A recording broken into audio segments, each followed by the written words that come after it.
Hope you guys are having a super duper swell morning or afternoon, whatever it is. And I hope after this video, you'll have great mornings all throughout the week because I'm gonna show you guys some of my favorite oatmeal recipes that I eat all the time in the morning. Oatmeal is my jam, and I have 3 different ways to make oatmeal in this video to keep things fun, keep things interesting, and help you to just eat more oats, more healthy fiber and complex carbs in your everyday diet. If you are looking for more plant-based and gluten-free recipes, I'm all about that on this channel, so make sure you're subscribed below. So let's get started with our first recipe, which is our Stovetop Miso Apple Cinnamon Oats. There's a secret ingredient we're gonna be adding into this recipe that you've probably never thought to add to your oatmeal. We're gonna add some water, then we're gonna add 2 cups of an unsweetened plant milk. Then we're gonna add in our spices. So we have 1.5 tablespoons of cinnamon and half a teaspoon of nutmeg. And then we're gonna add 2 of our 4 tablespoons of maple syrup. And we're going to give that all a good whisk. We're gonna add in our 3 cups of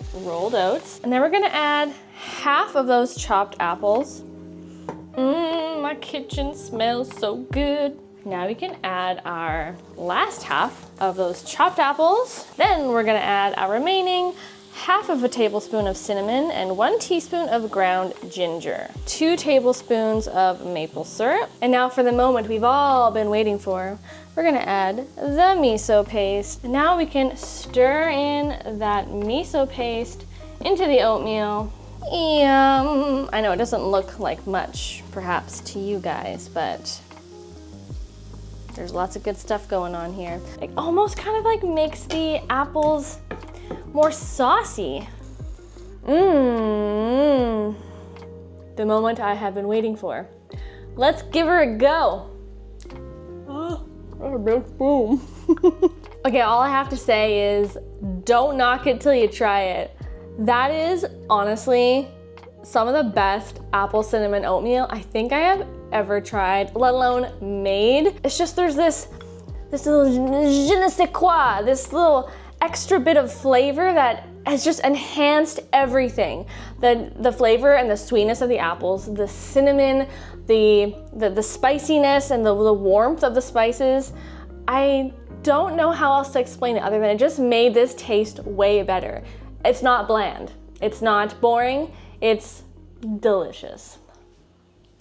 Quick tip for you guys, I like to add protein powder to my oats. Now I didn't actually show me doing that in any of these recipes today, but it's something I do all the time. So with that being said, let's move on to our second recipe of the day, which is our Mocha overnight oats. These are so good, especially if you are a chocolate or coffee lover or a mocha lover. This one's for you. If you like eating dessert for breakfast, these mocha chip overnight oats will be your new go-to because they literally taste like you're having a Starbucks mocha frappuccino first thing in the morning. You're welcome. So let's start by whipping up our delicious coffee base by whisking up some warm water with some instant coffee. You can also use instant espresso if that's what you have. Then you can add a cup of soy milk or any other plant-based milk you like, plus a little bit of vanilla extract for flavor. Then we're gonna add some extra protein in the form of Greek-style plant-based yogurt. I love the Silk brand because it's 12 grams of protein per serving, y'all. Plus it's delicious. Then whisk that all up until it's nice and creamy like you see here. Set that aside for a momento. Then we're going to add some rolled oats to a larger mixing bowl. Add a scoop of protein powder to your dry mix, followed by a little bit of cocoa powder. A tablespoon will do you just fine. I'm using black cocoa because that's just what I had, but any kind of cocoa powder will work here. If your cocoa powder is a little bit clumpy, make sure you kind of push it through a sieve to get rid of any unwanted clumps. You don't want any clumps of protein powder or cocoa powder, so give it a good mix until everything is well combined. And then you're simply just gonna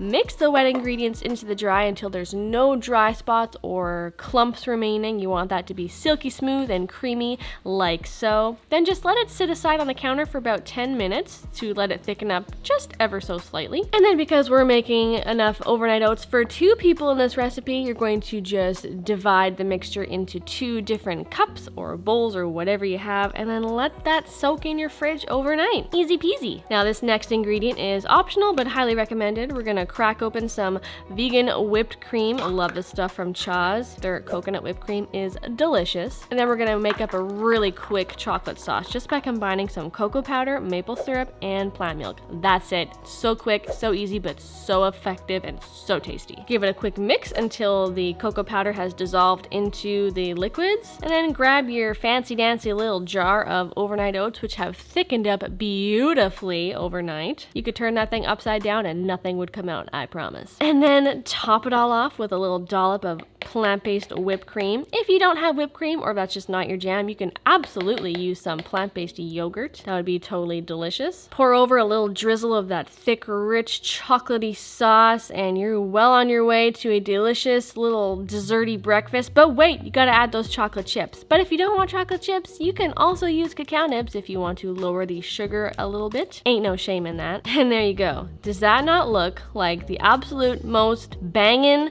desserty breakfast you've ever seen? It's thick, it's rich, it's chocolatey, it's coffee-ish. It's got a little tiny boost of caffeine to give you a little extra pep in your step. It feels so naughty to eat this for breakfast, but I'm telling you, it's healthy. It's high protein, it's gonna give you lots of energy, and obviously by eating chocolate in the morning, you're just gonna be in a better mood anyway. Seriously, don't sleep on this recipe. You gotta try it. It is just gonna make you so happy. Now, if you guys love overnight oats as much as I do, I have another recipe that you guys absolutely should check out. It's over on my Instagram, which you should definitely go and follow me there. I'm at Steamy Vegan Kitchen. I post other stuff over there that you won't necessarily see here on YouTube. And this recipe is my carrot cake pumpkin spice overnight oats. And I know it might not be pumpkin spice season whenever you're watching this video, but that doesn't even matter because they're so flippin' good, and it's one of my favorite overnight oats recipes, and I highly recommend you go and watch it, make the recipe. It's so good. Let's journey onto our next recipe. None other than a baked oats with a lemon raspberry flavor profile. Alrighty, we've got 11 very super simple, healthy ingredients for this recipe, so let's get right into it. We're gonna start by mixing up our wet ingredients into a mixing bowl. So we're gonna start by adding in some plant milk. I'm using soy, but you can use any plant milk you like. Then we're gonna add a little bit of unsweetened applesauce. This is actually gonna replace our need for oil. Then to replace our need for an egg, we're gonna be adding a flax egg, which if you're unfamiliar with flax eggs, they're basically just ground flax seeds mixed with water and left to soak for about 10 minutes until they gelatinize into an eggy texture. And then for a nice kind of creamy, nutty texture and flavor, we're going to add some tahini. You can use any other nut or seed butter that you like, however. And then for some delicious caramelly sweetness, we're gonna add some coconut sugar, and for flavor and fragrance, we're gonna add a little touch of vanilla. And then for the star of this recipe, we're gonna be adding the zest of 1 lemon. This is just gonna add so much amazing citrusy flavor. And then after you've zested that lemon, you can go ahead and juice the whole lemon into that bowl. You should get about 3 to 4 tablespoons of lemon juice from this 1 lemon. And then we're just gonna whisk that all together until it's a nice uniform wet mixture. And then we're gonna go ahead and add in all of the dry ingredients. So we're gonna add 2 cups of rolled oats, and then we're gonna add in some oat flour, which is just ground up oats in a blender. Then we're just gonna add some baking powder and salt and give that all a good stir until the oats and the flour have been completely combined into the wet mix. And then we're gonna add a cup of raspberries. I'm using frozen because that's all I had, but you can absolutely use fresh raspberries. Do be gentle when you're folding in the raspberries, as you don't want them to turn into mush, especially true if you're using frozen raspberries. Next step is to just lightly oil a casserole dish, and then we're just gonna pour in the oat mixture. Smooth it out into a nice even layer, or just give it a little shake like I did here. And then we're just going to add in a few little extra berries on top for garnish if you want. I think it's a nice idea. It just makes it look a little more pretty and, you know, aesthetic. Bake that in the oven until it comes out nice and golden and crisp around the edges, and oh my gosh, you guys, like, This is like eating cake for breakfast. No joke. Like the most delicious summery cake you can imagine. This is so nutritious with the oats and the tahini and the flax eggs. I like to top mine with a little bit of plant-based yogurt for a little bit of extra protein, but you can add more berries, you can add a little drizzle of maple syrup or sweetener or anything else you like. One thing that I love about baked oatmeal is that it makes for like really quick and mess-free, fuss-free breakfast meal prep. Like, subscribe, I'll catch you in another video soon. Bye-bye.